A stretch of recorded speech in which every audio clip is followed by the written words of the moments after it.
പിന്നുള്ളത് അവളെ പുറത്താക്കി ലക്ഷ്യം സാധിക്കുക എന്നുള്ളതാണ്. അതിനുള്ള സുവർണാവസരമായത്. വേണ്ട വിധം കളിച്ചാൽ നമ്മുടെ ഈ പദ്ധതി വിജയിക്കും. പോലീസ് അറസ്റ്റ് ചെയ്ത് കൊണ്ടുപോയ പെണ്ണിനെ നമ്പാട്ട് പ്രവേശിക്കാൻ അനുവദിക്കില്ലെന്ന് നമ്മൾ ഒറ്റക്കെട്ടായി പറയണം. അമ്മയ്ക്ക് എന്ത് ചെയ്യാനാവും? ഇങ്ങനൊരു ഇഷ്യൂ ഉണ്ടായാൽ അമ്മ അതിന് ധൈര്യപ്പെടില്ല. പിന്നിൽ നമ്മുടെ ചരടുവലിയുണ്ടെന്ന് അമ്മ ഒരു കാലത്തും അറിയാൻ പോകുന്നില്ല. ഈ കളി ഫലം കണ്ടേ തീരൂ.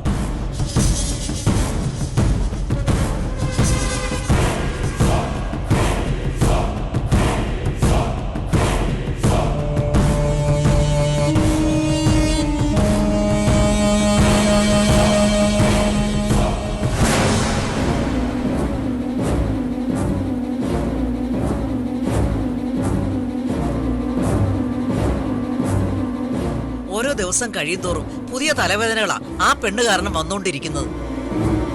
മനസ്സൊന്നും സംസാരിക്കാൻ എനിക്ക് ആരാ ഉള്ളത്? ഉപേന്ദ്രനാണെങ്കിൽ വെട്ടൊന്ന് മുറി രണ്ടെന്നാ പ്രമാണം. പ്രതാപന്റെ കാര്യം പിന്നെ പറയണ്ടല്ലോ. എന്താ ഇപ്പൊ ഏടത്തിയുടെ പ്രശ്നം? അഞ്ജലിയുടെ ചേച്ചി നമ്പാട്ട് വന്ന് പെട്ട വിവരം ബാലരാമൻ അറിഞ്ഞോ? സാന്ദ്ര പറയുന്നത് കേട്ടു. അവൾ ആ വീട്ടിൽ നിന്ന് കുറച്ച് പൊന്നും കൊണ്ട് കടന്നു കളഞ്ഞെന്നാ കേസ്. കൊള്ളാലോ. അവൾ ആദ്യം വന്ന് നമ്പാട്ടാ. അതിന്റെ പേരിൽ പോലീസ് വന്ന ആകെ നാണക്കേടാ. ആരെന്നോ എന്തെന്നോ അറിയാതെ വഴിയുന്നൊരു പെണ്ണിനെ വീട്ടിൽ കൊണ്ടുവരുമ്പോ ഏടത്തി ഓർക്കണമായിരുന്നു. നീ എന്നെ കുറ്റപ്പെടുത്തരുത്. അതിന്റെ പേരിൽ ഞാൻ കുറെ കേട്ടു. ഇന്നലെ മുതൽ ഞാനൊരു കാര്യം ചിന്തിക്കുക. ഇനി അഞ്ജലി അവിടെ താമസിപ്പിക്കുന്നതിൽ അർത്ഥമില്ല. കൊള്ളാം. ഏട്ടത്തിയുടെ ചിന്ത ആ വഴിക്കായോ? ചിന്തിച്ചു പോന്നതാ ബാലരാമ. എന്ത് ചെയ്യാനാ ഏട്ടത്തിയുടെ തീരുമാനം? ഞാനിത് ആരോടും പറഞ്ഞിട്ടില്ല. അഞ്ജലി അവളുടെ വീട്ടിൽ കൊണ്ടുവിട്ടാലോ? നീ എന്താ ഒന്നും മിണ്ടാത്തെ? അങ്ങനെയാണെങ്കിൽ അത് അന്നേ ആകാമായിരുന്നല്ലോ. അതിന് ഇനിയും വൈകിട്ടില്ലല്ലോ. അതിന് ചില പ്രശ്നങ്ങളുണ്ട്. എന്ത് പ്രശ്നമാ ഉള്ളത്? സുധി അവളെ വിവാഹം ചെയ്തതിന് തെളിവുകളൊന്നുമില്ലല്ലോ. അതുകൊണ്ട് തന്നെ ഒരു വിവാഹമോചനത്തിന്റെ ആവശ്യമില്ല. അവക്ക് വീട്ടിലേക്ക് തിരിച്ചു പോയാൽ കൊള്ളാവുന്നുണ്ട്. കൊട്ടിയൊന്നും ഉപേക്ഷിക്കുന്നതിന്റെ ബുദ്ധിമുട്ടും ഉണ്ടാവില്ല. കുറച്ച് പണം കൊടുത്ത് പ്രശ്നം പരിഹരിക്കാനും കഴിയും. എത്ര എളുപ്പത്തിൽ ഏട്ടത്തി ആ തലവേദനയ്ക്ക് പരിഹാരം കണ്ടു. വിവാഹം രജിസ്റ്റർ ചെയ്തില്ലെങ്കിലും ആ പെണ്ണ് നമ്പാട്ട് കഴിഞ്ഞത് സുധിയുടെ ഭാര്യയായിട്ടാ. അവളുടെ മോറൽ സൈഡ് അത്ര നല്ലതുമല്ല. നാളെ അവൾ എന്തെങ്കിലും പേരുദോഷമുണ്ടാക്കി നമ്പാട്ടേക്ക് കയറി വന്നാലോ? അവളെ ഒഴിവാക്കാൻ നടത്തിയ ശ്രമങ്ങളൊക്കെ ഇതിനകം അവൾ അറിഞ്ഞു കഴിഞ്ഞു. തലയ്ക്കുള്ളിൽ അല്പം ബുദ്ധിയുള്ളത് കൊണ്ടാ വീട്ടിലേക്ക് പോകാൻ അവൾ ആഗ്രഹം പ്രകടിപ്പിച്ചത്. അതൊരു ഒഴിവുപോക്കായി കണ്ടതാ ഏട്ടത്തിക്ക് പറ്റിയ മണ്ടത്തരം. ഒന്ന് പിന്നോട്ടായുന്നത് മുന്നോട്ട് ചാടാനാണെന്ന സത്യം ഏട്ടത്തി മനസ്സിലാക്കണം. അവളെ എനിക്ക് വിശ്വാസമില്ല. ബുദ്ധിയും സാമർഥ്യമുള്ള പെണ്ണ അഞ്ജലി. രവിശങ്കർ ഉൾപ്പെടെ അവളെ പ്രൊട്ടക്ട് ചെയ്യാൻ ആൾക്കാരുമുണ്ട്. അവളെ പറഞ്ഞു വിടുന്നതിലൂടെ നമ്മൾ ചെയ്യുന്ന ഏറ്റവും വലിയ മണ്ടത്തരമായിരിക്കും. അഞ്ജലിയെ ഒഴിവാക്കുന്നെങ്കിൽ അത് തിരിച്ചു വരാൻ പറ്റാത്ത വിധത്തിലായിരിക്കണം. അതിൽ കുറഞ്ഞൊന്നും ഏട്ടത്തെ ചിന്തിക്കരുത്. അതിന് മുതിർന്നാൽ നാളെ വലിയ വില കൊടുക്കേണ്ടി വരും.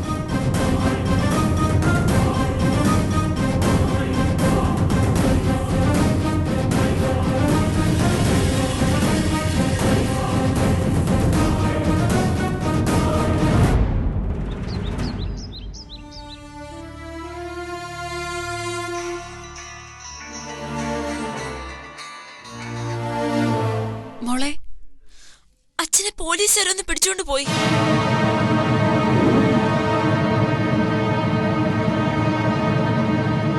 എന്തിന്? സുഗുണേട്ടൻ അതിന്റെ പിന്നിൽ. അച്ഛൻ എന്ത് കുറ്റം ചെയ്തു? അശ്വതി ചേച്ചി കിട്ടാഞ്ഞിട്ടാ പോലീസുകാർ അച്ഛനെ കൊണ്ടുപോയേ. അമ്മ തളർന്നു കിടക്ക. നാട്ടുകാരൊക്കെ നോക്കി നിൽക്കുമ്പോഴാ അച്ഛനെ പോലീസ് കൊണ്ടുപോയേ. എന്റെ ദൈവമേ, ഞങ്ങൾ എന്ത് ചെയ്യാനാ? അച്ഛനെ പുറത്തിറക്കണം ചേച്ചി. ചേച്ചി സുധിയോടിനോടൊന്ന് പറ. അച്ഛനെ അപമാനം സഹിക്കാൻ പറ്റില്ല. ലോക്കപ്പിൽ കിടക്കേണ്ടി വന്ന അച്ഛൻ പിന്നെ ജീവിച്ചിരിക്കില്ല. നീ അമ്മയെ ആശ്വസിപ്പിക്ക. അച്ഛനെ അവരൊന്നും ചെയ്യില്ല. കാര്യങ്ങൾ ചോദിച്ചറിയാനായിരിക്കും അവര് കൊണ്ടുപോയത്. ഞങ്ങൾക്ക് ഒരു സമാധാനം ഇല്ല ചേച്ചി. നീ ധൈര്യമായിട്ടിരിക്കും. ഞാനല്ലേ പറയുന്നത്. അച്ഛനെ നമുക്ക് ഉടനെ തന്നെ പുറത്തിറക്കാം. ശരി ചേച്ചി.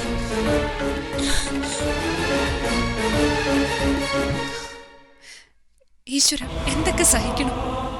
പരീക്ഷിച്ച് മതിയായില്ലേ?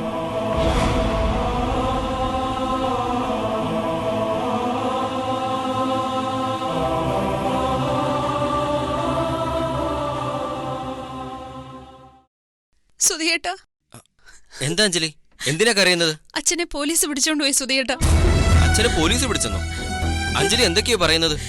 അതെ സുധിയേട്ടാ, അശ്വതി ചേച്ചിയെ കിട്ടാതെ വന്നപ്പോഴാ അവരച്ഛനെ കൊണ്ടുപോയത്. ആതിരെ ഇപ്പൊ വിളിച്ചു പറഞ്ഞത്. എന്റെ അച്ഛനെ പുറത്തിറക്കണം സുധിയേട്ടാ.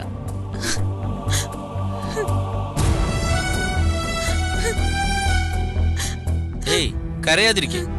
അവര് വിവരങ്ങൾ ചോദിച്ചറിഞ്ഞിട്ട് വിടും. അറസ്റ്റ് ചെയ്തൊന്നും ആയിരിക്കില്ല കൊണ്ടുപോയത്. അച്ഛൻ ഇത് താങ്ങാനാവില്ല. സുധിയേട്ടാ, നമുക്ക് പോലീസ് സ്റ്റേഷനിലേക്ക് പോവാം പ്ലീസ്. അഞ്ജലി ഇങ്ങനെ കൊച്ചുകുട്ടികളെ പോലെ ആവാതെ. സുധിയേട്ടന് ഒന്നും ചെയ്യാൻ കഴിയില്ലേ? ഞാൻ സുധിയേട്ടന്റെ കാല് പിടിക്കാം. അരുത്, ഞാൻ അഡ്വക്കേറ്റ് മനോജിനെ ഒന്ന് വിളിക്കട്ടെ.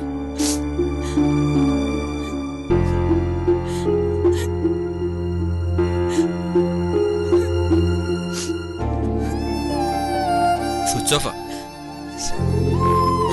നമ്മളിനി എന്ത് ചെയ്യും സുധിയേട്ടാ? അച്ഛൻ തെറ്റൊന്നും ചെയ്തില്ലല്ലോ. പേടിക്കാനൊന്നുമില്ല.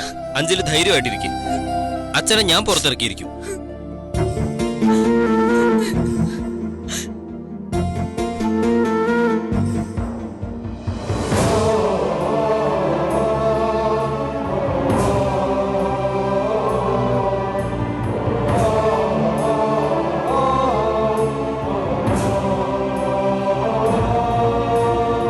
ഹലോ, സത്യമാണോ നീ പറയുന്നത്? അതെ, പോലീസുകാരൻ മനോഹരനെ എന്നെ വിളിച്ചു പറഞ്ഞത്. എന്താ അമ്മേ? ഉപേന്ദ്ര, പണിക്കരെ പോലീസ് അറസ്റ്റ് ചെയ്തു. എന്തെങ്കിലും ഉടനെ ചെയ്യണ്ടേ നമുക്ക്? ഞാനത് പ്രതീക്ഷിച്ചതാ. ആ പെണ്ണിനെ കിട്ടാതെ വന്നാൽ അവരത് ചെയ്യില്ലേ? അയാളുടെ അറിവോടെ അവളെ എവിടെങ്കിലും ഒളിപ്പിച്ചു വെച്ചാൽ കൂടെ. പോലീസ് അങ്ങനെ സംശയിക്കുന്നതിൽ എന്താ തെറ്റ്? ആ മനുഷ്യൻ നിരപരാധിയാ. അമ്മയ്ക്കതെങ്ങനെ അറിയാം? അവള് വീട്ടിൽ പോയിട്ടില്ല. ഹ, ഇതൊക്കെ അഞ്ജലി പറയുന്ന കാര്യങ്ങളല്ലേ? അമ്മ അതൊക്കെ അങ്ങ് വിശ്വസിച്ചു. പോലീസ് ചോദിച്ചറിയട്ടെ. പണിക്കരെ പുറത്തിറക്കാൻ നീ വേണ്ടതൊക്കെ ചെയ്യണം. ഞാൻ ഒന്നും ചെയ്യില്ല എന്ന് മാത്രമല്ല, അമ്മ അതിന് സമ്മതിക്കത്തുമില്ല. അമ്മ, ഇത് മോഷണ കേസാ. ഒരാളെ കൊന്നിട്ട് വന്നിരുന്നെങ്കിൽ നോക്കാമായിരുന്നു. അതിനൊരു കാരണം ഉണ്ടാവും. അതുപോലാണോ ഇത്? മോഷണ കേസിലെ പ്രതിയെ നമ്പാട്ടുകാരെ പുറത്തിറക്കിയെന്ന വാർത്ത നാട് മുഴുവൻ പടരാൻ അധിക സമയമൊന്നും വേണ്ട. മല്ലിയുടെ അച്ഛൻ വിളിച്ചു ചോദിച്ചാൽ ഞാൻ എന്ത് സമാധാനം പറയും? മനസ്സാ വാച ഒരു തെറ്റും ചെയ്യാത്ത മനുഷ്യനായാള്. മക്കള് ചെയ്ത തെറ്റിന്റെ ഫലം അനുഭവിക്കുന്ന രക്ഷകർത്താക്കളാ. ഇതിപ്പോ തൂക്കിക്കൊല്ലാനൊന്നും അല്ലല്ലോ കൊണ്ടുപോകുന്നത്. നീ അയാളെ സഹായിക്കില്ലേ? ഛേ, അമ്മയ്ക്കിത് പറയാൻ തന്നെ ലജ്ജ തോന്നില്ലേ അമ്മേ? അല്ലേ തന്നെ അയാള് നമുക്കാരാ? എനിക്ക് അമ്മയുടെ ഒരു അപേക്ഷയുണ്ട്. അമ്മ ഇതിൽ ഇടപെടരുത്. താണു പോകുന്ന എന്റെ തലയാ. പോലീസ് അയാളെ വന്ന് ചോദ്യം ചെയ്യട്ടെ. ഒളിച്ചിരിക്കുന്ന മോള് മാത്രമല്ല, തൊണ്ടി മുതലും പുറത്തു വരും. ആ ദാ, പിന്നെ നമ്മൾ ഇടപെട്ടാലുള്ള ഭവിഷ്യത്ത് കൂടി പറയാം. മോഷണം നടത്തി അവള് കടന്നു കളഞ്ഞ ആ രാത്രി അവക്ക് അഭയം കൊടുത്തത് നമ്മളാ. എന്ന് വെച്ചാ അമ്മ മലന്ന് കിടന്ന് തുപ്പുന്ന പോലാവും അത്. അത് വേണോ അമ്മേ? നമ്മളിങ്ങനൊരു വാർത്ത അറിഞ്ഞിട്ടുമില്ല, അറിഞ്ഞാൽ തന്നെ പ്രതികരിക്കുന്നുമില്ല. അതാ ബുദ്ധി.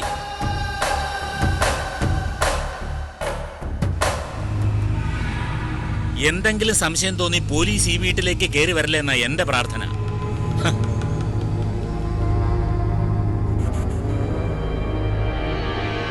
ഇന്ദ്രേട്ടൻ പറഞ്ഞതിലും കാര്യമുണ്ട് നമ്പട്ടമ്മേ. പോലീസ് ഇങ്ങോട്ട് വന്നാ അതൊരു ക്ഷീണം തന്നെയാ. അവൾ അഞ്ജലിയുടെ ചേച്ചി അല്ലായിരുന്നെങ്കിൽ നമുക്കിതൊരു വിഷയമല്ലായിരുന്നു. നമ്മളൊന്നും അറിഞ്ഞതായി അഞ്ജലിയോട് ഭാവിക്കണ്ട.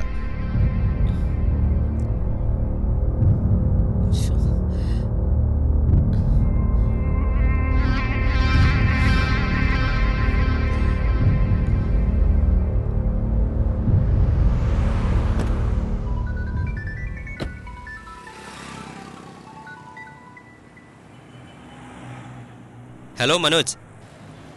ആ താങ്ക് യു മനോജ്. പിന്നെ ഞാനിതിൽ ഇടപെട്ടെന്ന് ഏട്ടന്മാരെ അറിയണ്ട. ഓക്കെ.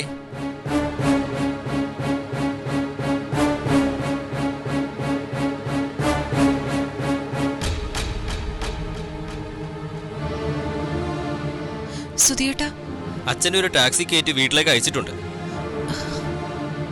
ഞാൻ പറഞ്ഞില്ലേ പേടിക്കാനായിട്ട് ഒന്നുമില്ലെന്ന്. വിവരങ്ങൾ ചോദിച്ചറിയാൻ SI പോലീസുകാരെ വിട്ട് വിളിപ്പിച്ചത്. അച്ഛന്റെ പേര് കേസൊന്നുമില്ലല്ലോ. ഒന്നുമില്ല. താൻ വിളിച്ച അതിരോട് പറ അച്ഛൻ വീട്ടിലേക്ക് തിരിച്ചിട്ടുണ്ടെന്ന്. ശരി സുധിയേട്ടാ.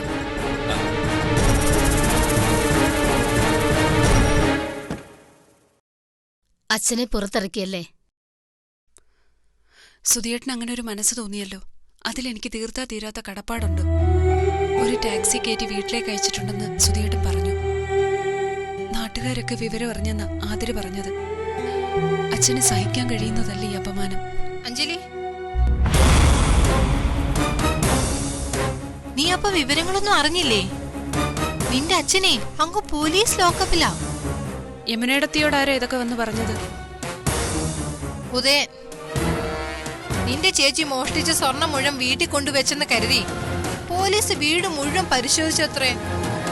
അത് കിട്ടാതെ വന്നപ്പോഴാ നിന്റെ അച്ഛനെ അവര് കൊണ്ടുപോയത്. അച്ഛനെ പോലീസ് സ്റ്റേഷനിലേക്ക് വിളിപ്പിച്ചെന്നുള്ളത് നേരാ. ഇപ്പൊ എന്റെ അച്ഛൻ വീട്ടിലുണ്ട്. ഒരു തെറ്റും ചെയ്യാത്ത എന്റെ അച്ഛനെ പോലീസ് അറസ്റ്റ് ചെയ്ത് ലോക്കപ്പിലിടേണ്ട കാര്യം എന്താ? ചേച്ചി നല്ല ഒന്നാന്തരം കള്ളി. അയ്യോ, എന്നിട്ട് അനിയത്തിയുടെ പ്രസംഗം കേട്ടില്ലേ? എന്റെ ചേച്ചി ആരുടെ ഒരു മുതലും മോഷ്ടിച്ചിട്ടില്ല. പിന്നെ അവൾ എവിടെ അടി? എന്തിനാ അവൾ ഒളിവിച്ചെന്ന് കഴിയണം? ഇവിടെ പറഞ്ഞതുപോലെ ഏതോ കള്ളപ്പേരിൽ അവൾ എവിടെയോ കയറി പറ്റിയിട്ടുണ്ട്. സൗകര്യം ഒത്തുവരുമ്പോ അവൾ അവിടെ നിന്നും ചാടും. നിന്റെ അഹങ്കാരം തീരാൻ പോവാടി.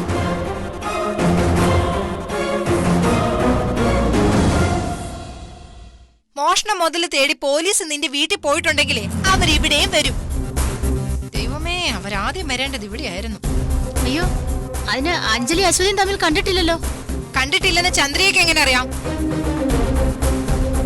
ചന്ദ്രികയോട് പറഞ്ഞിട്ടാണ് അഞ്ജലി ഓരോന്ന് ചെയ്യുന്നത്? അല്ല. എന്നാ നീ മിണ്ടായിരി. നീ ഇവിടെ അഭിപ്രായമൊന്നും പറയണ്ട. ഞാൻ സീരിയസ് ആയിട്ടാ പറയുന്നത്.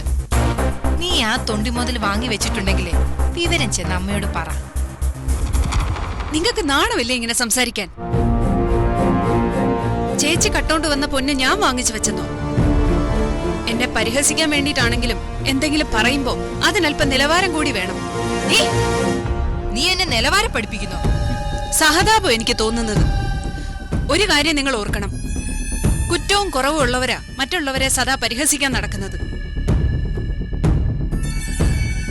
നിങ്ങളുടെ കുറവുകൾ നിങ്ങൾക്ക് നന്നായിട്ട് അറിയാം.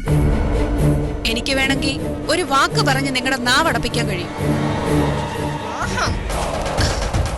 എന്ത് പറഞ്ഞടി നീ എന്റെ നാവ് അടപ്പിക്കുന്നത്? അത് പറഞ്ഞിട്ട് നീ ഇവിടുന്ന് പോയാ മതി. നിങ്ങൾ വെന്തുരുകി ജീവിക്കുന്നത് എന്തോർത്താ? പക്ഷേ അത് നിങ്ങളുടെ മുഖത്ത് നോക്കി ഞാൻ പറയില്ല. കാരണം നിങ്ങളെ ഞാൻ എന്റെ ഏട്ടത്തിയുടെ സ്ഥാനത്താ കാണുന്നത്. പിന്നെ ഞാനും ഒരു പെണ്ണാ, അത് ഓർക്കണം.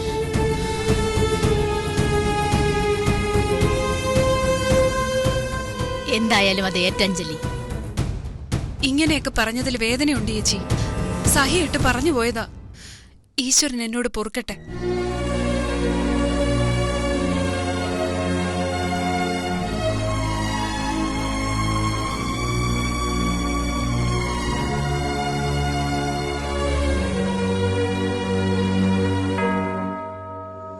ഈ പരിഹാസം ഞാൻ സഹിക്കില്ല.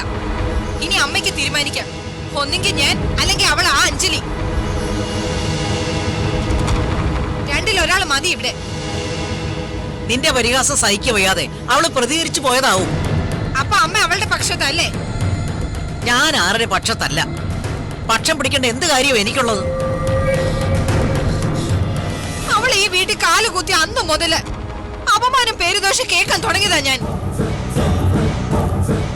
അവള് മുറിയിൽ ആരെയും വിളിച്ചു വരുത്തിയിട്ട് പഴി പ്രതാപേട്ടൻ കേൾക്കേണ്ടി വന്നു. റിസോർട്ടിൽ വെച്ച് അവളെ രക്ഷിച്ചത് പ്രതാപേട്ടനായി.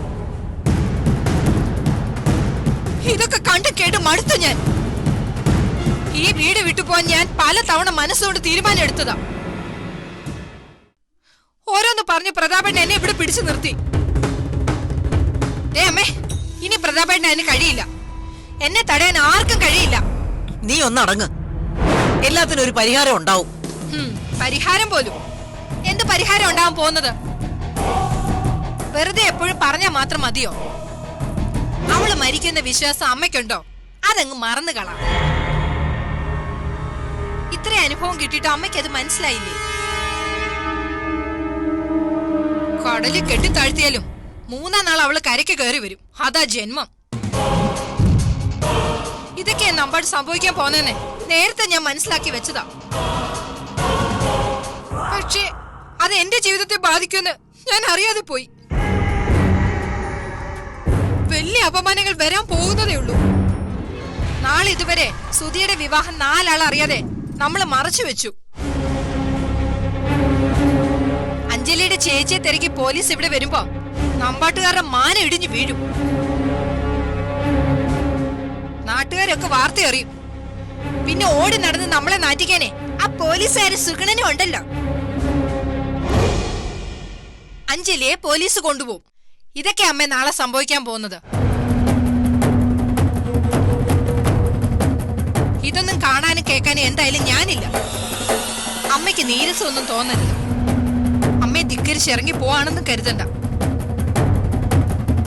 ഞാൻ എന്റെ വീട്ടിലേക്ക് പോവാണമ്മേ. സഹി കെട്ടാ ഞാൻ പോകുന്നത്. പ്രതാപേട്ടൻ വരുന്നെങ്കിൽ വരട്ടെ. അതല്ല ഇവിടെ കഴിയുന്നെങ്കിൽ അങ്ങനെ ചെയ്യട്ടെ. അഞ്ജലി ഈ വീട്ടിലുണ്ടെങ്കിൽ ഞാൻ ഇവിടെ നിൽക്കില്ല എന്നുള്ളതാണ് എന്റെ തീരുമാനം. നിക്ക്, നീ എങ്ങും പോകുന്നില്ല. ഇനി അമ്മ എന്നെ എവിടെയെങ്കിലും പിടിച്ചു നിർത്തണ്ട. അഞ്ജലിയുടെ കാര്യത്തിൽ ഒരു തീരുമാനം എടുക്കണമെന്ന് തന്നെയാ ഞാൻ ആലോചിക്കുന്നത്.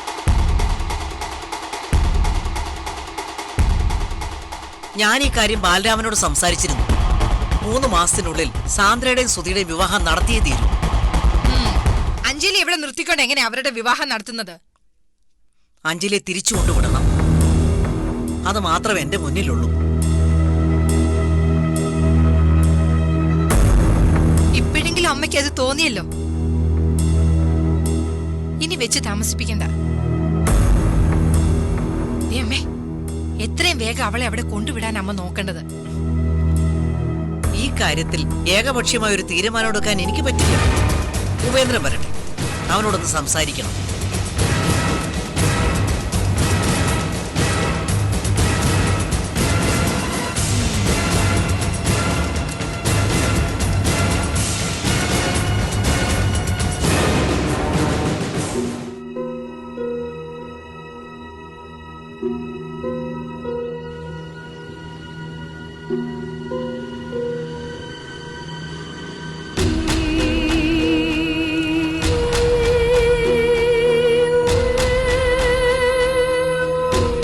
ഫാഷൻ ഡിസൈനർ ശബരിനാഥ് മടങ്ങിപ്പോയിട്ടില്ല. ഇത് വളക്കൂറുള്ള മണ്ണാണെന്ന് അറിഞ്ഞിട്ടല്ലേ സാർ ഞാൻ വന്നത്. പക്ഷേ ഇവിടെ ശബരിയുടെ വിത്ത് മുളക്കില്ല. ഭീഷണിയാണല്ലേ? ഭീഷണിയുടെ സ്വരം എനിക്കറിയില്ല. പിന്നെ നിന്നെപ്പോലെ ഒരാളിന്റെ മുന്നിൽ ഭീഷണിയുടെ കാര്യം എനിക്കില്ല. ഇനി മാറ്ററിലേക്ക് വരാം. ഞാനൊരു വിഡ്ഢിയാണെന്ന് താൻ കരുതരുത്. താനും പ്രിയയും തമ്മിലുണ്ടായിരുന്ന അടുപ്പം എനിക്കറിയാം. തന്നെ പറഞ്ഞു നിർത്തി പ്രിയ ഞാനുമായുള്ള വിവാഹത്തിന് തയ്യാറായ കാര്യവും എനിക്കറിയാം. ഞാനതൊന്നും കാര്യമാക്കുന്നില്ല ശബരി. പ്രിയ എന്റെ ജീവിതത്തിലേക്ക് കടന്നു വന്നതിന് ശേഷവും നിങ്ങൾ തമ്മിലുള്ള അടുപ്പം തുറന്നല്ല. ഞാൻ അതിനും പ്രാധാന്യം കൽപ്പിക്കുന്നില്ല. കാരണം ഇപ്പോ പ്രിയ ഒരു കുടുംബജീവിതത്തിന്റെ ആഴം എന്താണെന്ന് മനസ്സിലാക്കി തുടങ്ങി. എന്നിട്ടും നിങ്ങൾ ഇപ്പോഴും പഴയ കാമുകന്റെ വേഷം അണിയുന്നു.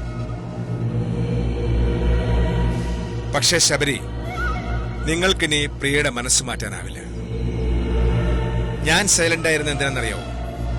പ്രിയയെ പഠിക്കാൻ, അവൾ നിങ്ങൾക്ക് തരുന്ന ഇമ്പോർട്ടൻസ് മനസ്സിലാക്കാൻ. അവൾക്ക് എന്ത് തീരുമാനം വേണമെങ്കിലും എടുക്കായിരുന്നു, ഞാൻ തടയിലായിരുന്നു. പക്ഷേ അവൾ ഇപ്പോ നിങ്ങൾക്ക് ഒരു വിലയും കൽപ്പിക്കുന്നില്ല. പിന്നെ ഇനിയൊരു ഭർത്താവെന്ന നിലയ്ക്ക് ഞാൻ വെറുതെ ഇരുന്നിട്ട് കാര്യമില്ലല്ലോ. അപ്പോ എങ്ങനെയാ കാര്യങ്ങള്? ശബരി വണ്ടി വിടണോ അതോ ഞാൻ കയറ്റി വിടണോ?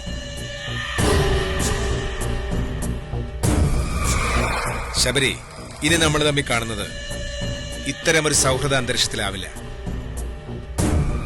എന്റെ കുടുംബത്തിന് പിന്നാലെ ഇനി നീ വന്നാൽ അത് നിന്റെ അവസാനത്തിനായിരിക്കും. എനിക്കറിയാം, നിന്നെ അന്വേഷിച്ചൊരു കുഞ്ഞു പോലും വരില്ല. You are an orphan. ഇതിനെല്ലാം ഞാൻ നിങ്ങളോട് മറുപടി പറയുന്നൊരു ദിവസം ഉണ്ടാവും. കാത്തിരുന്നു.